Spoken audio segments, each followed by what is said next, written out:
Si c'est un rêve, la dernière chronique de Jean-Baptiste Placas sur RFI. Jean-Baptiste Placas a présenté sa dernière chronique sur Radio France Internationale, RFI, le 25 octobre 2025. Après 18 ans de présence et 42 années d'un parcours remarquable dans le journalisme. Journaliste et éditorialiste, Jean-Baptiste Placas a travaillé à l'agence togolaise de presse et à Jeune Afrique. Il a également été directeur de la rédaction de Jeune Afrique Économie. Fondateur du journal L'Autre Afrique, il collabore aussi avec le quotidien français La Croix. Nous vous proposons sa dernière chronique. Et si c'est un rêve, merci. Après 18 ans de présence sur cette antenne, cet édito est le dernier que vous proposez aux auditeurs de RFI. Alors, on va changer les habitudes. Plutôt que de vous poser la première question, je vous laisse ouvrir le bal. Dans la nuit du 26 au 27 octobre, ministres et dignitaires du régime se succèdent au palais présidentiel, dans un incessant ballet de rutilantes berlines et de luxueux 4x4.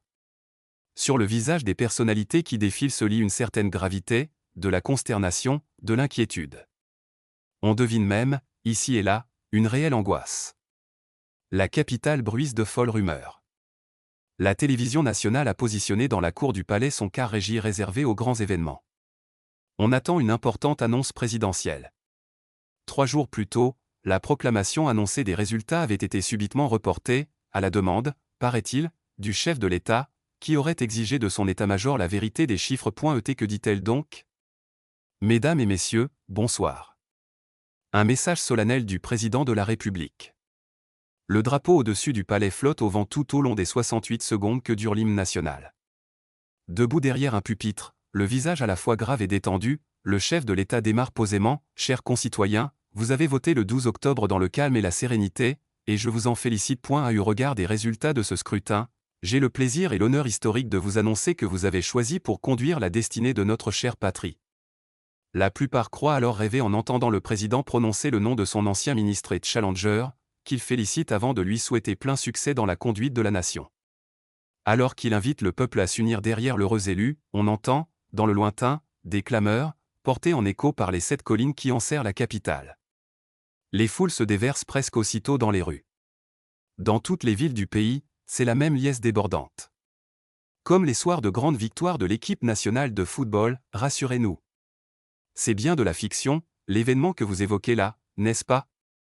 Et cette équipe nationale, ne serait-ce pas les lions indomptables? Quelle perspicacité! Pour le pire, l'Afrique est désespérément prévisible. Mais elle peut aussi surprendre, pour le meilleur.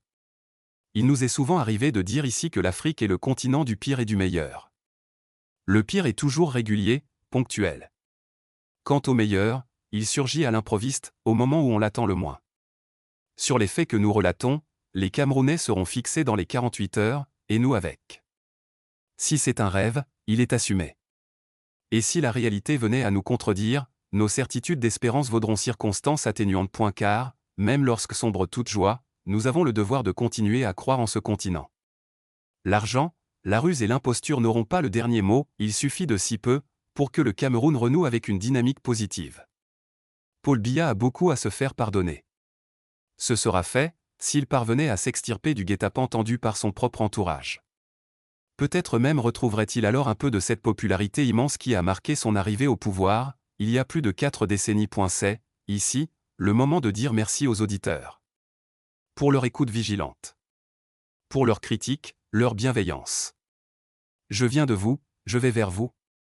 D'une manière ou d'une autre, nous nous retrouverons, pour continuer à penser cette Afrique qu'aucun de nous ne peut, seul, porter sur ses épaules. RFI.fr. Le correcteur. Actualité stagne. La dernière chronique de Jean-Baptiste Placas sur RFI.